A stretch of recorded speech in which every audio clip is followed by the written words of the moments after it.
اکرم راجہ نے بتایا کہ یہ ناجائز، کیونکہ کیس اتنے خراب اور کمزور ہیں کہ آپ دیکھ لیں کہ انہوں نے کسی کو اندر نہ میڈیا کو جانے دے رہے ہیں، نہ فیملی کو، نہ کچھ اور. ہمیں کیا پتا کہ اندر کیا چل رہا ہے. اب باہر آ کے لائر ہمیں کچھ کہے گا، ریکارڈ پہ کیا جا رہا ہے. دیکھیں یہ کچھ بھی ہو سکتا ہے. اس وقت یہ غیر قانونی چیز جیسے یہ کر رہے ہیں، اس وقت قانون تو یہاں ہے ہی کوئی نہیں، ہمیں بھی نہیں ملنے دیا جا رہا. کس چیز کا خوف ہے؟ یہ خوف ان لوگوں کا اتنا بڑھ چکا ہے کہ یہ اس وقت ان کو سمجھ نہیں آ رہی کہ کس طرف ٹکریں ماریں اپنی. یہ ٹکریں مار رہے ہیں. ان کا خیال ہے ہم لوگ ڈر جائیں گے، ہمیں اٹیک کروا لیں، کچھ کر لیں. ہم اپنے بھائی کے لیے کھڑے ہیں اور انشاءاللہ ہم جب تک کھڑے ہیں جب تک عمران خان کو ناجائز قید سے رہائی نہیں ملتی ہے. Thank you. اچھا علیمہ خان صاحبہ، یہ بھی بتائیے گا، گزشتہ روز بہت زیادہ امپورٹنٹ ملاقاتیں عمران خان کے صاحبزادوں قاسم اور سلیمان کی ہوئی، رچرڈ برینل سے ہوئی، اس کے ساتھ ساتھ جوائے ولسن سے ہوئی، اس کے ساتھ ساتھ بریٹ شرمن سے ہوئی. انتہائی امپورٹنٹ ملاقاتیں ہیں، پوری دنیا کی نظریں ان ملاقاتوں پر ہیں.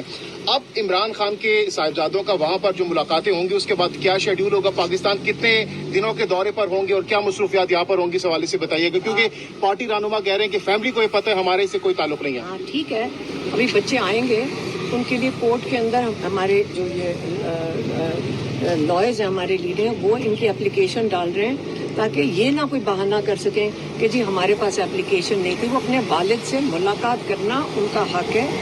نائکاپ ان کے پاس ہے، اس کا مطلب وہ پاکستانی سٹیزنز بھی ہیں. یہ بھی بہانہ نہیں کر سکتے کہ انٹیریئر منسٹری کے پاس جاؤ، ان کے پاس ہے نائکاپ.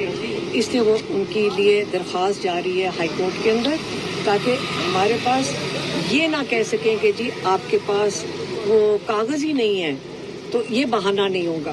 اور بچے ملاقات اپنے والد سے کرنے ہیں. کتنے دنوں کا دورہ ہوگا ان کا، کیا شیڈیول ہوگا، اس حوالے سے بتائیے گا. وہ آنے دیں، یہ اسکیڈول کوئی نہیں ہوگا. وہ بچے اپنے والد سے ملنے آ رہے ہیں، وہ والد سے ملیں گے اور جب تک وہ رہنا چاہیں وہ رہیں گے.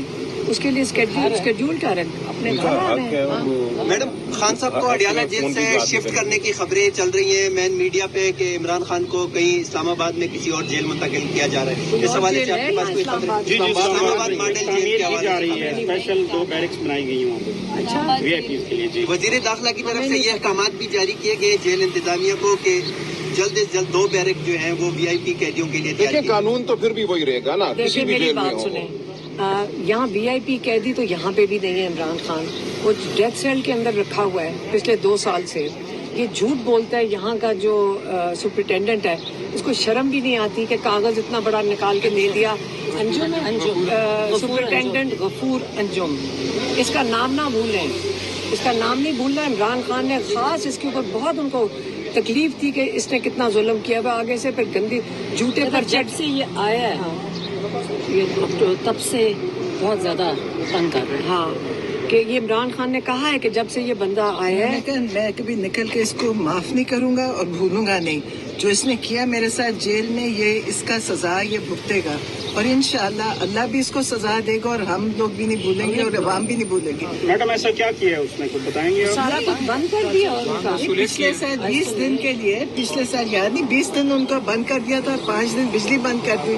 اس نے وہ سب کچھ کیا جو غیر انسانی ہے. اس کے ساتھ یہ سزا اس کو ملے گی انشاءاللہ، دنیا میں بھی اور آخرت میں بھی. اور نام نہ بھولنا، غفور انجم. اچھا، یہ وکلا ٹیم سپریم کورٹ کیوں نہیں جاتی؟ اسلام آباد ہائی کورٹ میں ہیئرنگ نہیں ہوتی، آپ لوگ سر ابھی تک سپریم کورٹ نہیں گئے، سر کیا وجہ ہے؟ عمران خان صاحب پٹیشن کو لے اچھا بتا دیں. دیکھیے ہم جا رہے ہیں، سپریم کورٹ کے اپنے قواعد ہیں، لیکن ایک پٹیشن تیار کر لی گئی ہے. سپریم کورٹ جانے کے لیے ہمیں بنیادی حقوق کا معاملہ اٹھانا ہے، ہمیں مفاد عامہ کا معاملہ اٹھانا ہے. بالکل اب یہ صورت حقوق کا معاملہ اٹھانا ہے، ہمیں مفاد عامہ کا معاملہ اٹھانا ہے. بالکل اب یہ صورت وہاں پہنچ چکی ہے. اسلام آباد ہائی کورٹ میں ہماری 10 توہین عدالت کی درخواستیں ہیں کہ یہاں ہمیں ملنے نہیں دیا جاتا اسلام آباد ہائی کورٹ کے اپنے حکم کے مطابق. اور اسلام آباد ہائی کورٹ ہمارا وہ ہماری پٹیشنیں سن نہیں رہا، اپنے حکم کی توہین جو ہے اس کو کرا رہا ہے. تو اب اس کے بعد کوئی چارہ نہیں ہے ہمارے پاس کہ ہم سپریم کورٹ نہ جائیں. ہم جائیں گے سپریم کورٹ اور سپریم کورٹ کو بتائیں گے کہ اس ملک کے سب سے بڑے لیڈر کے ساتھ کیا ہو رہا ہے اور کس طرح عدالتیں بے بس ہیں. یہ بہت جلد ہوگا. کیا سر آپ کو انصاف ملتا نظر آئے گا؟ یہ جو عدلیہ ہے، چیف جسٹس ہے، دیکھیں میں کہتا ہوں یہ امید کی بات نہیں ہے. جو ہمارا حق ہے ہم وہ مانگتے رہیں گے. جو آئین اور قانون ہمیں دیتا ہے، جو انسانیت شرافت ہمیں دیتی ہیں، وہ ہم تمام حقوق مانگیں گے. اور آپ کو ایک اور بات بتاؤں, جو حق کے ساتھ کھڑا ہوتا ہے, انصاف کے ساتھ کھڑا ہوتا ہے,